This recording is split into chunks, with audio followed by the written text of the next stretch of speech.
Hello my dear friends, आप सभी का हमारे चैनल करंट हिस्ट्री पर स्वागत है। दोस्तों, हम बात करेंगे अप्लाइड मैथमेटिक्स 3 के एक न्यू चैप्टर सदिशों का समाकलन अर्थात इंटीग्रेशन ऑफ वेक्टर। ये दोस्तों एक न्यू चैप्टर स्टार्ट हो रहा है जिसके अंतर्गत कुछ इंपॉर्टेंट क्वेश्चन आपसे इस वीडियो में डिस्कस करेंगे, तो इस वीडियो को लास्ट तक बनिएगा और इंटीग्रेशन ऑफ वेक्टर के इंपॉर्टेंट क्वेश्चन को सीखिएगा। उससे पहले बताना चाहेंगे अप्लाइड मैथमेटिक्स 3 के 45+ वीडियो आपको प्रोवाइड किए जा चुके हैं, साथ में डिजिटल इलेक्ट्रॉनिक्स की वीडियो आपके लिए प्रोवाइड की जा रही है। इन सभी का आपको प्लेलिस्ट का डिस्क्रिप्शन में लिंक मिल जाएगा, आप वहां से वीडियो देख सकेंगे। चलिए हम बात करते हैं इस टॉपिक के इंटीग्रेशन ऑफ वेक्टर्स के इंपॉर्टेंट क्वेश्चन की। अभी जस्ट इसके पहले हमने आपको डबल ट्रिपल इंटीग्रेशन अर्थात द्विगुण त्रिगुण समाकलन खत्म किया। उन सभी वीडियो को देखने के लिए प्लेलिस्ट का डिस्क्रिप्शन में लिंक है, लिंक पर क्लिक करिए और देखिए। अगर आपको कोई वीडियो के नोटिफिकेशन कुछ स्टूडेंट का कभी कमेंट आता है कि नहीं मिलता, तो मैंने आपसे बताया कि आप टेलीग्राम को ज्वाइन करिए, मैं वहां पर सभी वीडियो को भेजता हूं। तो टेलीग्राम ज्वाइन करने के लिए लिंक डिस्क्रिप्शन में है। अगर वो लिंक काम नहीं करता तो आप टेलीग्राम पर जाइएगा, वहां पर इस चैनल का नेम जिस प्रकार से करंट स्टडी है सर्च करिएगा, बस करंट और स्टडी के बीच बिल्कुल स्पेस नहीं रखिएगा, दोनों को एक साथ सर्च करके टेलीग्राम ज्वाइन करिए और सभी वीडियो का साथ में कुछ बड़ी इंफॉर्मेशन का लुत्फ उठाइए। चलिए सदिशों का समाकलन का हम पहला इस इंपॉर्टेंट क्वेश्चन को देखते हैं। तो देखिए दोस्त, सदिशों के समाकलन में आपको इस प्रकार से क्वेश्चन दिया जाएगा, अर्थात इंटीग्रेशन ऑफ वेक्टर होता है तो वेक्टर के फॉर्म में आपको क्वेश्चन दिया जाएगा, उसका आपको इंटीग्रेशन करना है। ओके, तो हमने कुछ एग्जांपल्स के तौर पर क्वेश्चन लिया, आने वाले वीडियो में आपको एक्सरसाइज के क्वेश्चन डिस्कस करेंगे। पहला क्वेश्चन जैसे आप स्क्रीन पर देख पा रहे हैं, आपको एफ टी इक्वल टू इस प्रकार दिया गया है 3t square minus T I plus 2t square minus 5j minus 4tk। ये क्वेश्चन दिया गया, इसमें आपसे कहा जा रहा है integration of F T D T, अर्थात इसमें आपको इस वेक्टर का आपको इंटीग्रेशन करना है। तो इस वेक्टर का इंटीग्रेशन करने का मतलब पूरे का इंटीग्रेशन आप करेंगे।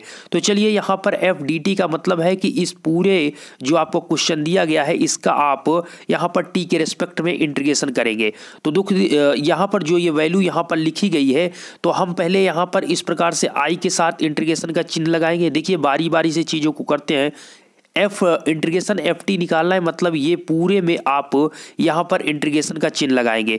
तो हमने यहाँ पर क्या किया कि 3t स्क्वायर माइनस टी है, 3t स्क्वायर माइनस टी है, फिर 2t स्क्वायर माइनस 5, फिर 4kt है। हमने इस पूरी वैल्यू को यहाँ पर पूरी वैल्यू को यहाँ पर लिखा और इसमें इंटीग्रेशन dt लगा दिया। चूंकि यहाँ पर हम कर रहे हैं इसका इंटीग्रेशन t के रेस्पेक्ट में, तो सिंपल सा यहाँ पर जब आप करेंगे तो ध्यान दीजिए यहाँ पर आपका क्या होगा 3t क्यूब है, तो 3t क्यूब का क्या हो जाएगा दोस्तों 3t प्लस 3 प्लस 1 अपान 3 प्लस 1, इस प्रकार आपका आ जाएगा 3/4 t की पावर 4। देखिए यहाँ पर आपका 3t क्यूब है और इसका t के रेस्पेक्ट में करेंगे तो 3t की पावर 4 अपान 4 में आ जाएगा। तो सिंपल सा यहाँ पर आपका ये आ जाएगा। उसके बाद माइनस टी है तो माइनस टी का समाकलन आपका होगा minus T square by 2। Okay, फिर आप i लिख देंगे। बस आपको ये ध्यान देना आप t के रेस्पेक्ट में कर रहे हैं तो t के रेस्पेक्ट में जैसे सिंपल जैसे आप x के रेस्पेक्ट में x का समाकलन करते हैं तो x स्क्वायर बाई 2 होता है, इसीलिए आप उसी प्रकार t के रेस्पेक्ट में t का करेंगे तो t स्क्वायर बाई 2 होगा। ठीक है, वही सारी चीजें हैं, कुछ इसमें डिफरेंट नहीं है, बस चीजों को समझते चलिए। अब यहाँ पर आपका दोस्त 2t स्क्वायर है, तो 2t स्क्वायर का मतलब 2t स्क्वायर मतलब 2 की पावर 3 1 मिनट 2t स्क्वायर का मतलब दोस्त आप डायरेक्टली लिख सकते हैं 2t की पावर 3 अपान 3। ठीक है, कैसे हुआ, आपने इसको लिखा 2 इंटू टी की पावर 2 प्लस 1 अपान 2 प्लस 1, तो आपका ये 2t का 2/3 टी की पावर टी क्यूब आ गया। ओके बात दोस्तों, यहाँ पर आपका -5 है, यहाँ पर आप इसको लिख सकते हैं -5 इंटू टी, मतलब जो 1 था वहां पर उसका समाकलन t हो गया।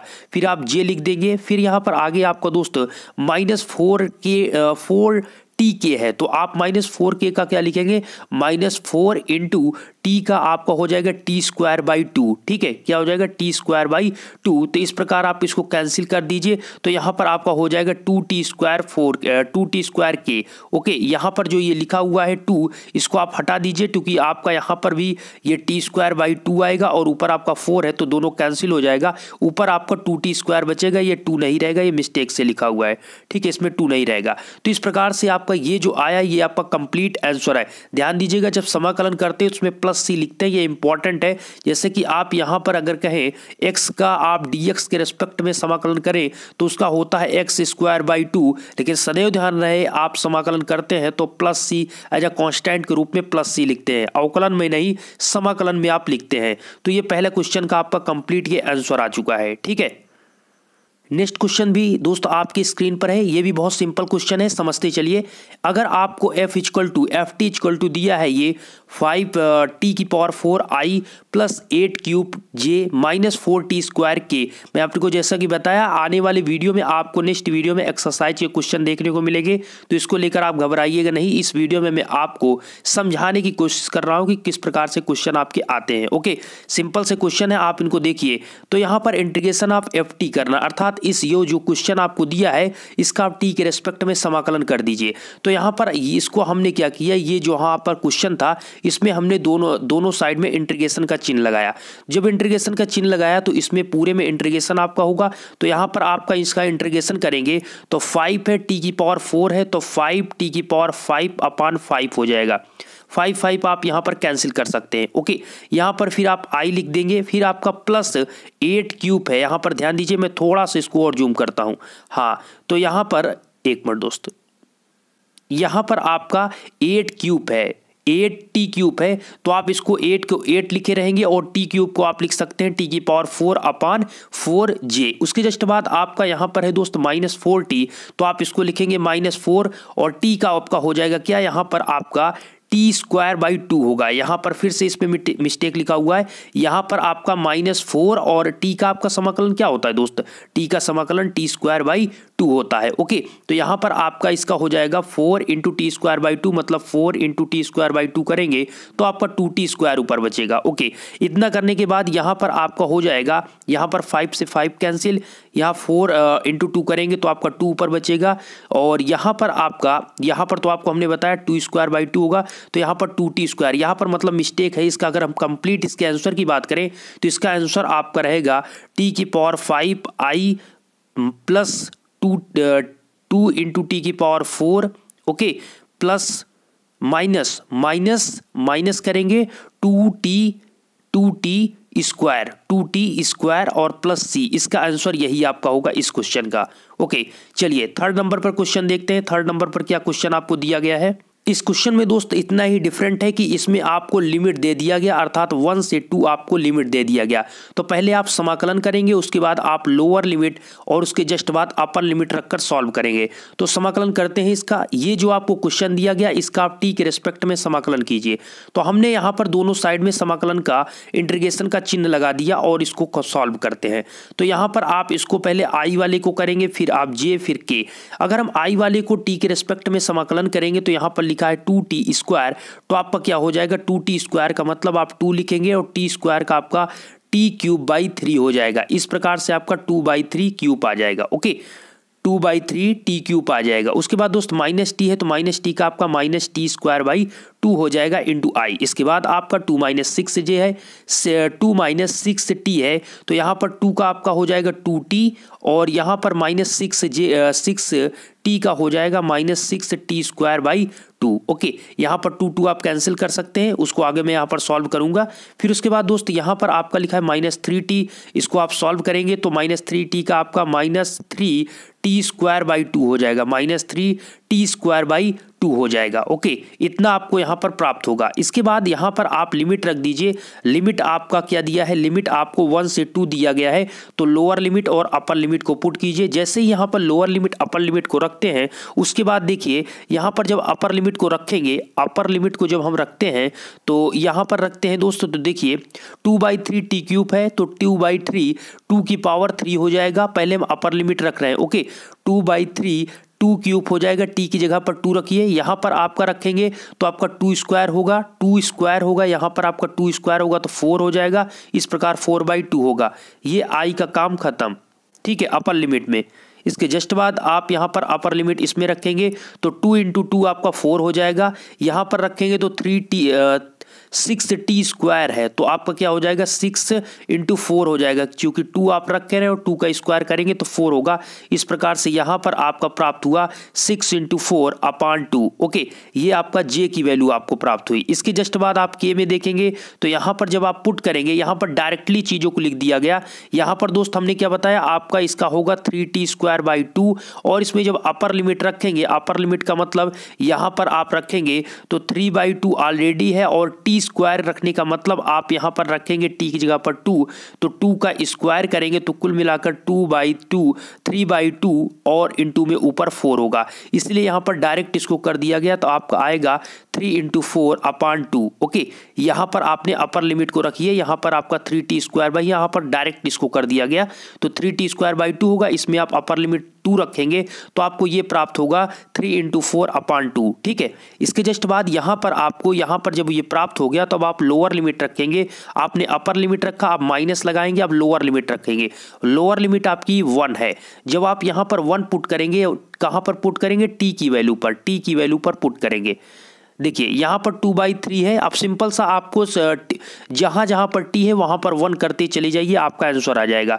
यहाँ पर आपका 2/3 t³ है तो 2/3 हो जाएगा, यहाँ पर आपका 1/2 हो जाएगा, तो 2/3 -1/2 आपको i में प्राप्त होगा। जे की बात करें तो यहाँ पर आपका यहाँ पर भी t है तो आप उसको 1 करिए, 2 - 6 2 - 6/2 2 - 6/2 2 इसको कैंसिल करिए तो 2 - 3 हो जाएगा, यहाँ पर 3 हो जाएगा तो 2 - 3 हो जाएगा। तो इस प्रकार यहाँ को आपको वैल्यू जो प्राप्त होगी वो 2 - 3j प्राप्त होगी। जब यहाँ पर आप 1 जो लोअर लिमिट है इसको यहाँ पर पुट करेंगे तो यहाँ पर आपका दोस्त ये डायरेक्ट इसको जो किया गया है, यहाँ पर था 3t² 2, क्या था 3t² 2 इसका समाकलन करने पर। तो यहाँ पर जब आप लोअर लिमिट 1 रखेंगे तो ये 1 हो जाएगा, तो ओनली बचेगा 3/2, तो आपका -3/2 यहाँ से आपको मिलेगा। यहाँ से आपको जो मिलेगा वो -3/2 मिलेगा, चूंकि इसका जो समाकलन आया ये आपका आया -3t² 2। ओके, तो इसीलिए 1 जब t की जगह पर रखेंगे तो -3/2 आएगा। इसके जस्ट बाद यहाँ पर आपको ध्यान देना है, ये आपका जो है ये 2 की पावर 3 लिखा हुआ है। 2 की पावर 3 मतलब आपका कितना होता है दोस्त, 8 होता है। ठीक है, और यहाँ पर आपका 2 है। एक मिनट, इसको थोड़ा सा और यहाँ पर सॉल्व करते हैं। तो यहाँ पर ये आपका i है और ये आपका i है। ठीक है, इसमें देखिए कुछ क्या माइनस हो रहा है। देखिए दोस्त, इसमें क्या किया गया है, यहाँ पर इस वैल्यू को जो सॉल्व किया गया इसमें ये चीज़ है कि यहाँ पर आपका 2 की पावर 3 है तो 2 की पावर 3 का मतलब 8 हो गया, तो और ऊपर और 2 भी है तो आपका 16 हो गया। तो यहाँ पर टोटल ये आपका 16/3 -4/2 है। इसमें आप एलसीएम कितना लेंगे, इसको आप 2 से कैंसिल कर दीजिए तो यहाँ पर 2 हो जाएगा और 2 तिहाई 6, तो यहाँ पर आपका 6 हो जाएगा। ये 16 - 6 करेंगे तो आपका ऊपर 10 होगा और नीचे आपने एलसीएम आपका 3 था तो 10/3 आएगा। तो इसको सॉल्व आप करेंगे तो इसकी वैल्यू जो आएगी वो 10/3 आई आएगी। इसके जस्ट बाद इसको आप देखेंगे तो यहाँ पर 4 माइनस ये 2 से इसको कैंसिल करिए तो ऊपर 2 हो जाएगा, तो 4 - 6 × 2 आपका 12 होगा। इस प्रकार से आपको -8 मिलेगा। तो यहाँ पर आपने -8j, इसको सॉल्व करने पर आपको -8j मिलेगा। ओके, चलिए इसके बाद इसको देखेंगे तो 2 से 2 आप कैंसिल कर दीजिए। यहाँ पर आप 2 को 4 से कैंसिल तो ऊपर 2 बचेगा, 3 × 2 करेंगे तो 6 होगा। -6k आपको यहाँ से प्राप्त होगा, क्या प्राप्त होगा -6k। ओके, चलिए यहाँ पर अगर आप इस वैल्यू को देखते हैं तो यहाँ पर भी आपका एलसीएम 3 और 2 में आपका 6 एलसीएम हो जाएगा। यहाँ पर आपके 2 × 2 हो जाएंगे -1, फिर आप इसमें क्या हो जाएगा, इधर 3 हो जाएगा तो 4 - 3 करेंगे तो 1/6 होगा। और यहाँ पर आपका माइनस था तो हमने माइनस यहाँ पर लगा दिया है। फिर यहाँ से आप इसको सॉल्व करेंगे तो 1/6 आई आएगा। ये आपका 2 - 3 करेंगे तो -1 आएगा, तो -j हमने लिख दिया। यहाँ पर आपका -3/2 था, वही चीज़ हमने करेक्ट यहाँ पर लिख दिया -3/2 के। ओके, इसको आप एक दूसरे को माइनस कर लीजिए, i का i से माइनस करिए, j का j से और k का k से माइनस करिए। तो अगर हम i को i से माइनस करेंगे तो लिखेंगे क्या दोस्तों, यहाँ पर 10/3 है, यहाँ पर आपका 1/6 है, तो सिंपल सा लिखेंगे 10/3 - 1/6 i के साथ। उसके बाद आप देखेंगे अगर j का, तो यहाँ पर j है, ये -6j है, -8j है, ये -j है। माइनस को कॉमन करिए, माइनस को कॉमन करिए और एक दूसरे को यहाँ पर माइनस करिए। अगर आप ध्यान दीजिए यहाँ पर आपका ये भी माइनस है, ये भी माइनस है, तो इसको ये प्लस कर देगा, इसको प्लस कर देगा, मतलब ये आप लिखेंगे 8j प्लस जे, इसमें से अगर आप माइनस कॉमन लेते हैं तो यहाँ पर आपका 8 माइनस 1 जे होगा, अर्थात यहाँ पर आपका -8 माइनस ब्रैकेट में 8 माइनस 1 इंटू जे होगा। यहाँ पर अगर के पॉइंट को अगर आप देखते हैं तो यहाँ पर के में ये भी आपका माइनस है, तो ये माइनस माइनस इसको क्या कर देगा, प्लस कर देगा। तो सिंपल सा यहाँ से आपको प्राप्त होगा -6k plus -6k plus 3/2k। Okay, और इससे आप माइनस करिए तो यहाँ पर आप माइनस करेंगे ब्रैकेट में तो आपका -6 माइनस 3/2 के प्राप्त होगा। इसको सॉल्व करेंगे दोस्त तो आप यहाँ पर एलसीएम लेंगे, एलसीएम आपका 6 होगा, 6 एलसीएम होगा तो आपका 20 होगा, माइनस 6 आपका यहाँ पर कितना हो जाएगा, यहाँ पर आपका 1 हो जाएगा तो 19/6, 19/6 आपको सॉल्व करने पर ये आपको प्राप्त होगा। और यहाँ पर आपका 8 माइनस 1 आपको 7j -7j होगा। इसको सॉल्व करेंगे तो आपका कितना हो जाएगा, यहाँ पर आपके 6 दूनी 12 माइनस आप 3 करेंगे अपॉन 2 करेंगे तो आपको 9/2 प्राप्त होगा। तो इस प्रकार -9/2j ये आपका कंप्लीट अब आंसर हुआ। इस क्वेश्चन में आपको यही करना था कि पहले फर्स्ट बार आपको एक बार समाकलन करना है, उसके बाद आप लिमिट 1 से 2 आप रखेंगे, तो यही आपको ध्यान देना, लिमिट रखने के बाद एक दूसरे को माइनस करके आपको कंप्लीट आंसर प्राप्त करना है। नेक्स्ट क्वेश्चन आपके स्क्रीन पर है दोस्त, यहाँ पर ये क्वेश्चन है, लिमिट आपको दिया है 0 से 1 e⁻3t i plus e⁻−2tj plus e⁻4tk, ये क्वेश्चन आपको दिया गया, इसको सॉल्व करना है। तो सबसे पहले अगर आपका इसको समाकलन करना है तो पहले आप सिंपल इंटीग्रेशन करेंगे, उसके बाद आप लिमिट 0 से 1 पुट करेंगे। ओके, तो यहाँ पर हम इसका पहले समाकलन करते हैं। तो आप ध्यान दीजिए, हमने आपको क्या बताया दोस्त, आप e⁻x का, जैसे यहाँ पर e⁻t है, आप मान लीजिए e⁻t है, उसका आप dt के रिस्पेक्ट में करते हैं तो e⁻t प्लस c ही रिस्पेक्ट में, मतलब t के रिस्पेक्ट में e⁻t ही आता है, ठीक है।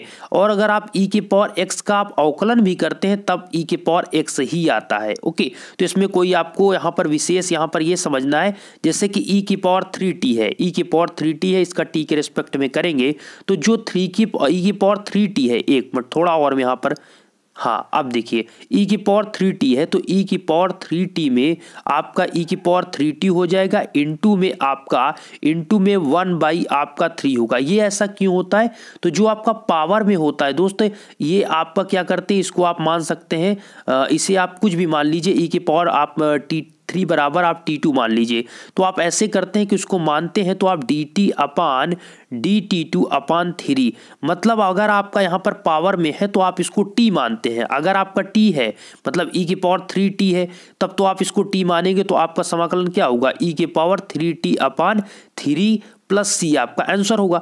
वही चीज मैं आपसे कह रहा हूं कि अगर आपका सिंपल है e⁻t है तो वही हो जाएगा, जो पावर में उसको आपको मानना होता है, मतलब कुछ भी आप उसको मान लीजिए, ठीक है, उसको मॉल का सार करके। तो यहाँ पर आपका क्या है, e⁻3t है तो इसका समाकलन करेंगे तो e⁻3t और जो पावर में है वो आपका नीचे हो जाएगा अपॉन 3। उसके बाद आपका e⁻−2t है तो e⁻−2t में आपका क्या होगा, ध्यान दीजिए e⁻−2t है तो इसको आप सॉल्व करेंगे तो e⁻−2t और जो पावर में है आपका 2 वो आपका अपान में 2 हो जाएगा। इसके बाद आपका जस्ट यहाँ पर दोस्त, यहाँ पर ध्यान दीजिए, यहाँ पर आपका माइनस आएगा, चूंकि e⁻−2t है तो इससे एक माइनस निकलेगा, तो यहाँ पर आप इसको माइनस लगा लीजिए, इसमें मिस्टेक यहाँ पर है लेकिन आगे माइनस को लगाया गया है। इसके बाद आपका e⁻4t है तो e⁻4t इसका समाकलन होगा, लेकिन जो पावर में 4 है वो आपका अपान में हो जाएगा। अब लिमिट आप लेंगे 0 से 1, लिमिट क्या लेंगे, 0 से 1। ओके, यहाँ पर आपका 1 है और ये 0 है, जब 1 को यहाँ पर अपर लिमिट को पुट करेंगे उसके बाद माइनस लगाएंगे, फिर लोअर लिमिट को पुट करेंगे। अपर लिमिट को यहाँ पर आप पुट करिए, देखिए कहाँ पुट करेंगे, t पर, तो e⁻3t है तो आपका e⁻3 हो जाएगा, चूंकि t की वैल्यू 1 हो जाएगी तो e⁻3i हो जाएगा, माइनस यहाँ पर आपका e⁻−2t है तो आपका e⁻−2 अपान 2 हो जाएगा। ओके, यहाँ पर देखिए आपने इसको समाकलन किया था तो e⁻−2t अपान 2 आया था, चूंकि आपका पावर में -2t है इसलिए यहाँ पर आपका माइनस आएगा, यहाँ पर आपका माइनस आएगा, इसीलिए आप देखिए यहाँ पर माइनस लगाया गया है, ठीक है। तो वही माइनस यहाँ वाला था जो पावर में आपका था, तो माइनस ई के पावर 2 अपान 2 आया। उसके बाद आपका दोस्त ई के पावर 4t अपान 4 है, तो इसका आप समाकलन करते हैं तो ई के पावर 4t अपान 4 मिला था। जब लिमिट आप रखेंगे तो ई के पावर 4 अपान 4 होगा। फिर आप जस्ट इसके बाद आप लोअर लिमिट रखेंगे, तो आप पहले माइनस लगाएंगे, फिर आप इसमें लोअर लिमिट रखेंगे। लोअर लिमिट आपका 0 है तो ई की पावर 0 हो जाएगा, चूंकि आप 3t मतलब t की वैल्यू 0 मतलब ई की पावर 0, और ई की पावर 0 का मतलब ई की जो ई की पावर 0 होता है इसकी जो वैल्यू होती है, इसका मान जो होता है वो 1 होता है। तो इतना आपको पता चला कि यहाँ पर जब t पर रखेंगे तो ई की पावर 0 होगा, ई की पावर 0 की वैल्यू 1 होगी, तो 1/3 i हो गया। इसके बाद आप यहाँ पर e के पावर -2t अर्थात ये भी आपका 0 ही हो जाएगा। तो आपका इस प्रकार से यहाँ पर कितना मिलेगा दोस्त, -1/2। मैंने आपसे क्या कहा, इसका जो समाकलन है यहाँ पर माइनस है, यहाँ पर नहीं लिखा, इसको माइनस लगा लीजिए, इसलिए यहाँ पर माइनस लगा हुआ है, ठीक है। -1/2 j। इसके बाद आप यहाँ पर देखेंगे तो यहाँ पर 0 रखेंगे तो आपका e के पावर 0 हो जाएगा, तो 1/4k आ जाएगा। ओके, इतना आप सॉल्व करेंगे तो यहाँ पर i को i से और j को j से इस प्रकार से आप माइनस कर सकते हैं। तो सिंपल सा आप देखिए, यहाँ i से i करेंगे तो यहाँ पर e³/3 है और यहाँ पर 1/3 है, तो यहाँ पर नीचे दोनों में एलसीएम 1/3 हो गया, तो 1/3 हमने बाहर कर दिया और e³ -1 कॉमन हो गया, ये i के साथ हो गया। j की वैल्यू अगर आप देखेंगे ये है j की दोनों, इसमें 1/2 -1/2 आपका कॉमन बन रहा है, -1/2 को बाहर किया, इसमें बचेगा अंदर e की पावर -2 -1। ओके, यहाँ पर e की पावर 4 है अपान 4 है, यहाँ पर 1/4 है, एलसीएम आपका 1/4 है, 1/4 हमने बाहर किया और अंदर बचा e की पावर -1। e की पावर क्या बचा, -1, चूंकि ये आपका जो माइनस है इसलिए यहाँ पर e की पावर 4 -1। ये आपका जो मिला ये आपका कंप्लीट, यहाँ पर ये क्वेश्चन का कंप्लीट ये आपका आंसर हुआ, ठीक है। ये कंप्लीट आपका यहाँ पर आंसर हुआ। आशा करते हैं ये वीडियो आपको पसंद आएगा, चीज़ें समझ में आएगी। नेक्स्ट वीडियो में और भी इससे थोड़ा अप किया जाएगा और एक्सरसाइज के क्वेश्चन को इंक्लूड किया जाएगा। धन्यवाद।